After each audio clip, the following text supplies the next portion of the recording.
Cancer পেশেন্টের জন্য চুলদান। বীরভূমের মারগ্রামের লাউড়িয়া বাসিন্দা মোহাম্মদ সাহিল শেখ কীর্ণাহার স্পন্দন ফাউন্ডেশনের চুলদান কর্মসূচি অনেক আগে থেকেই জানত। ক্যান্সার পেশেন্টদের চুলদান করার জন্যই 2.5 বছর ধরে চুলটা সযত্নে বড় করতে থাকে।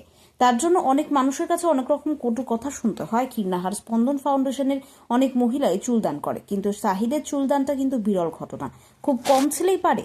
সাহিল বলেন যে চুল আমার ভীষণ প্রিয়, কারণ এটা আমার বলে নয়, কেননা এটা কিছু মানুষের হাসি, শান্তির, খুশির কারণ। আমাদের মধ্যে অনেকেই হয়তো জানে না যে আমরা ছেলেরা আমাদের চুলদান করতে পারি ক্যান্সার আক্রান্ত মানুষদের জন্য। আপনারাও চাইলে এই কাজে অংশগ্রহণ করতে পারেন। আমরা চাইলেও তাদের কষ্ট দূর করতে পারবো না, কিন্তু একটু হলেও তাদের খুশির কারণ হতে পারি। আমরা মানুষরা চাইলে সব করতে পারি। অন্য এক পৃথিবীর খোঁজে স্পন্দন ফাউন্ডেশন।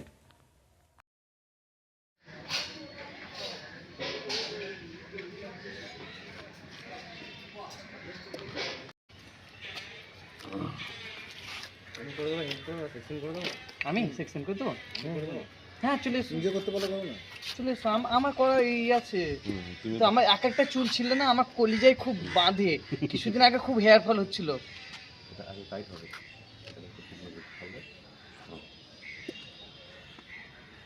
আমার মা জানে না, আমার মাকে আমি ভিডিও কল করব যে মা দেখ, লোকের কথা শুনতিস আর বলতিস। ডোনেট করলাম কারণ আমার ইচ্ছেটাই ছিল চুলটা দান করার। তো আমি স্পন্দন ফাউন্ডেশনের খোঁজ পাই, সেখানকার দাদাদের সঙ্গে কন্ট্যাক্ট করে আমি আজকে আমার স্বপ্নের চুলটাকে আমি দান করলাম, শুধুমাত্র ক্যান্সার পেশেন্টকে ডোনেট করার জন্য। আপনারাও এগিয়ে আসুন, আপনারাও সবাই মানুষের সঙ্গে মানে মানুষকে আপনারা আনন্দ দেওয়ার চেষ্টা করবেন। আমি আমার চুলটা দান করলাম, আপনারাও পারলে চেষ্টা করবেন। ছেলেদের চুল দান করা অনেকটাই ডিফিকাল্ট, কিন্তু মা বোনেদেরকেও বলবো আপনারা যদি চুল দান করতে চান তাহলে আমাদের এই স্পন্দন ফাউন্ডেশনের সঙ্গে যোগাযোগ করুন। তোমার নাম? আমার নাম হচ্ছে মোহাম্মদ সাহিল শেখ, আমার বাড়ি হচ্ছে। এটা আমার একটা কোনো একটা পণ্যর কাজে লাগাবো একদম। তো দাদার হাতে আমি তুলে দিচ্ছি আমার এই মেহনতের ফল। আজ দাদা এলাম একদম। তো লাল পরির চুল একদম একদম। তো এটা চুল কিন্তু মেয়েরা অনেকেই দেয়, তো ছেলেদের চুল দেওয়াটা কিন্তু বিরল, আমি আগেই বলেছি। কিন্তু ভাই পুরো একবার কিন্তু ন্যাড়া করে দিয়েছে, এবং এটা কী জন্য দিয়েছে যে না কোনো মানুষের পাশে যাতে থাকতে পারে। তো সকলকে অনুরোধ করব আপনারা সহযোগিতা করুন, আসুন।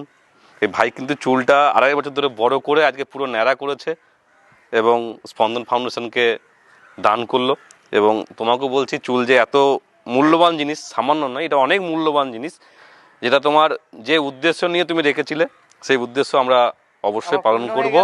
এবং তোমার চুল খুব ভালো জায়গায় যাবে এবং হ্যাঁ এবং হ্যাঁ দেখাবো। এবং এটা তো একজনের চুল নিয়ে হয় না, 4-5 জনের চুল নিয়ে হয়। তো সেটা অবশ্যই ভালো কাজে যাবে, ভালো জায়গায় যাবে, এটুকু আমি বলতে পারি। আর একটা কথা বলে দিচ্ছি, চুল রাখলে কেউ হিজড়া হয় না, ছক্কা হয় না। আমি বলেছিলাম না যে কিছু একটা জিনিসের জন্য রাখছি, এটাই সেই জিনিস, উদ্দেশ্য। আর তুমি নমস্কার, আমাদের কীর্ণাহার স্পন্দন ফাউন্ডেশনের একটা কর্মসূচি, সেটা হচ্ছে ক্যান্সার পেশেন্টদের জন্য চুলদান। তো আজ রামপুরহাট থেকে এক ভাই সাহিল, সে কিন্তু চুলদান করলেও আমাদের কীর্ণাহার স্পন্দন ফাউন্ডেশনের অফিসে এসে, এবং 2.5 বছর আগে কিন্তু আমাকে ফোন করেছিল এবং চুলদান করার জন্যই কিন্তু সে চুলটা বড় করে। এবং আজ তার 18 ইঞ্চি মতো চুল সে স্পন্দন ফাউন্ডেশনকে দান করলো, এবং ক্যান্সার পেশেন্ট মহিলাদের জন্য। অসংখ্য ধন্যবাদ সাহিলকে।